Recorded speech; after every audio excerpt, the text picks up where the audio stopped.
In the last lecture, we learned something crucial. We learned how to bind to our own properties with add input parentheses in front of it. Super important. Now, you can even configure this a bit more. Sometimes you don't want to use the same property outside of the component as you use inside of it. So inside this component, you might say element is exactly the property name I want to use because it makes the most sense.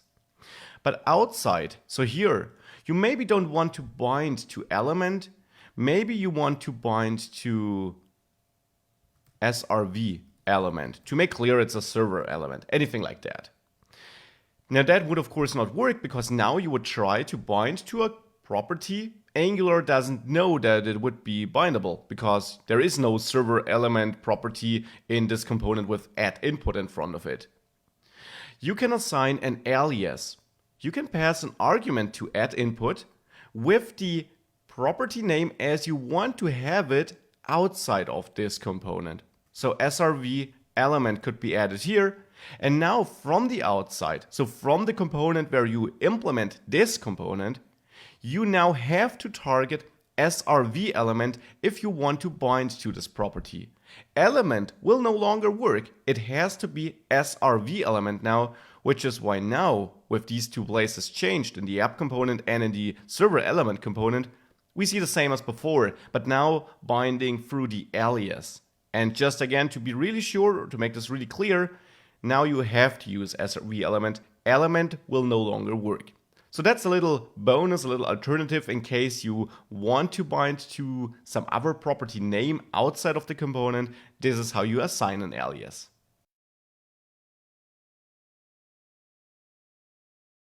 Great. In the last lectures, we learned something crucial, something we will use a lot in our demo app in this course and probably in any app. How to pass data from a component down to another component which was implemented there.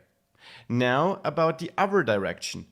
What if we have a component and something changes in there and we want to inform our parent component, so the component which implements the other component? For example, here in app component, we're implementing app cockpit, and in this child component in app cockpit, something can change because here we got two buttons, and when we click the buttons, we want to do something. And right now, the code which would normally get executed was simply commented out. So here, we want to inform our parent component, the app component in this case, that a new server or a new blueprint was created. So in our app component, we maybe still want to implement these two methods. So let's simply add them here. However, I will adjust the names and say on server added, because these methods will kind of only be executed after this button has been clicked. So not once the button is clicked, but thereafter, once we really already are done creating the server, so to say. So on server added and on blueprint added sound like more appropriate names here in the app component. Then, however, we can comment out this code and still create a new server or a new blueprint. However, this will not work as expected here because we're referencing new server name and new server content which are not available in the app component. But that is exactly the information we kind of want to pass from the cockpit to the app component, because the app component is the central place in our app for now, which manages this array of servers. So how can we emit an event, our own event? How can we inform our app component? It would be great if it would look something like this. On the app cockpit, so in the app component HTML file where we implement app cockpit, it would be great if we could listen to server created, any name you like, but that would be a fitting name for the kind of event we want to listen to. Of course, this event doesn't exist by default. So just like we listen to click, now we want to listen to some event like this, server created. And once a server was created, we execute some code. So just like in any other built-in event like click, here on the right side of the equal sign between the quotation marks, we want to call on server added, the method we prepared for this. And we even expect to get some data with $event. This is how you could catch this data. That could be some object which gives us the required information about that server, like the name and the content. So in onServerAdded now, here, we would expect to get event data, or let's say we would actually expect to get the server data. And that could be of type, let's say a JavaScript object which has a name field with a string, or let's be more explicit, let's name it server name, which is of type string, and server content, which is of type string. So that would be the type of object we expect to get in this method.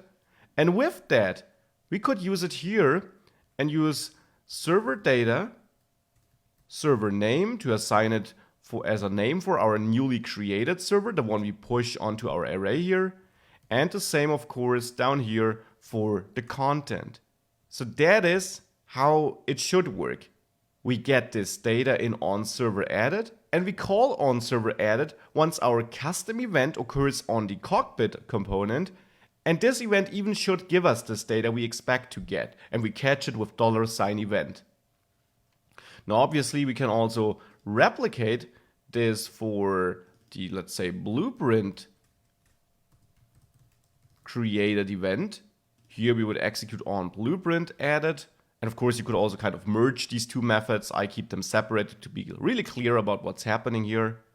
And there again, we also expect to get our, well, blueprint data in this case. So blueprint data maybe. And there we also would receive the information we require, like the server name, and then of course also the content. This is how it should work. Now in the cockpit component, we actually need to emit our own event. We are waiting for events named server created and blueprint created, maybe with a lowercase p. So in the cockpit component, I kind of want to create two new properties here. Properties, that's important. Server created and blueprint created. Now before, we placed add input in front of them to mark them as properties you can set from outside. Now we want to do the opposite. We want to make sure that both properties kind of are events we can emit. And to make them events, we first of all have to assign a new value, new event emitter, and event emitter needs to be imported from @AngularCore. So you should add this import here at the top. Event emitter is a generic type, which is indicated in TypeScript by using this smaller than and greater than sign. And in between, you simply define the type of event data you're going to emit. And here, well, we know this will just be the data we expect in the app component. So this will be an object with a server name and server content. So we can pass this in between these smaller and greater than signs. And important, add parentheses in the end to call the constructor of event emitter and create a new event emitter object, which is now stored in server created. I'll do the same for blueprint created. Now we get two event emitters, and that's the first step. Event emitter is an object in the Angular framework which allows you to emit your own events. What we can do with that is in onAddServer, we can now call server created, and here we can call the emit method. This will, well, like the name implies, emit a new event of this type, so of the server created here, using this event emitter. Well, and here we simply want to create the object or pass the object we kind of said we would pass here. An object where we have a server name, which of course is our new server name, so whatever we save here, and then a server content with the value of new server content as a value. And I can split this over two lines to make it a bit easier to read. So this is what we emit in onAddServer. And let's do the same for onAddBlueprint. Here, however, of course, we use blueprint created, the second event we set up there. So with that, we're emitting our own events, pretty awesome. We're passing the data. One piece is missing though. Remember, we added add input to make a property bindable from outside. Now we need to add something to server created and blueprint created to make it kind of listenable from outside. That something is another decorator, and it's not input because we're not getting something passed into this component. It's add output with parentheses because we're passing something out of the component. We're passing our own event out of the component. And the same for blueprint created. Make sure to import output from add Angular core. With this in place, now if we save this and have a look at our application, if we create a new server, some test content, and we click add server, you see it gets displayed down there, so it successfully emits this event. Let's check the same for the blueprint. That looks pretty good too. So with that, we got our app working again, but now split up into several components which can communicate with each other. And that is a key building block because component communication is so important. In the last lecture, you learned how to use add output to enable other components to listen to your own custom events, which you could create with event emitter. Now, just like on add input, on add output, you also can assign an alias. Like here for blueprint created, maybe you want to name this BP created. Now with this is the event you can listen to from outside. So in the app component, where we try to listen, we now need to rename it here too and listen to BP created, which is now just like on add input, the one and only event you can listen to when it comes to this blueprint created event. The other name, blueprint created here, will not be exposed to the outside anymore, so it has to be BP created now. All the rest stays untouched and works just like before. Let me quickly summarize what we learned thus far because it really is important. This component communication is such a key feature. And with add input and the ability to make your properties bindable from outside, from the parent component using this component. And the same for add output, which allows parent components using this component to listen to your own events which you created with new event emitter. These are such important features in your app. We will use it in the recipe book in the next section because this really allows you to make your application very dynamic, use many components and have them talk to each other.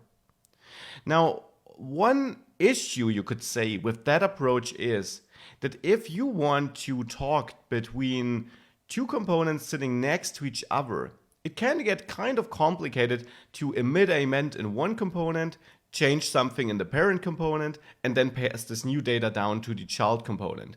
And these chains of inputs and outputs can really grow more complex. So whilst this is absolutely fine here, and this is a feature you will use a lot because it's not bad at all, there are some use cases where the distance between two components that should talk to each other is so great that building a chain of outputs and inputs is not very practical. That is why in the services section of this course, I will then show you another approach of having components talk to each other, though, and that is important, this will not be a better approach, it is just a better tool for a specific use case. A use case like this here is typically handled with input and output like we're doing it here. It's the perfect tool for this job and it's so important you will see it getting used a lot throughout the rest of this course.